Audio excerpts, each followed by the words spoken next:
నువ్వేం చేస్తావమ్మా? ఖాళీగానే ఉంటానండి నేను. ఇంట్లో ఎవరు ఉంటారమ్మా?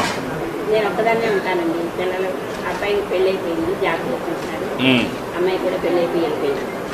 నేను ఒక్కదాన్నే ఉంటాను, పక్కనే ఉంటాను. గవర్నమెంట్ వల్ల ఏమేమి వస్తుంది నీకు? ఈ నెలే శాంక్షన్ అయిందండి. మన ఫస్ట్ నీకే ఇచ్చారు, 4,000 శాంక్షన్ ఇచ్చారు. పెన్షన్ నేను స్థిరంగా ఉండగలుగుతాను. గ్యాస్ కూడా వస్తుంది కదా? గ్యాస్ వస్తుందా? వస్తుందండి. బస్సుల్లో ఎక్కడ పోవాలన్నా ఫ్రీగా తిరగచ్చు కదా? ఎక్కడ తిరుగుతున్నావా? ఎక్కడికి వెళ్ళాలన్నా వస్తే కానీ. ఎక్కడన్నా వెళ్తున్నావా? వెళ్తానండి. ఎక్కడికి వెళ్తున్నావు? గుడివాడ వెళ్తానండి. మా బావగారు పిల్లలున్నారు. ఇటు అటు రోడ్డు వెళ్తానండి, మా చెల్లి ఫ్రీగానే వెళ్తాను.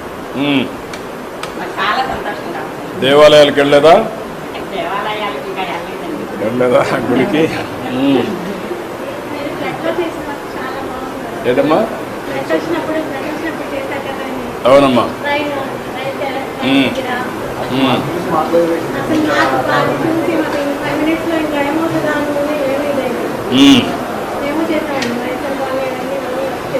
అదే అమ్మా.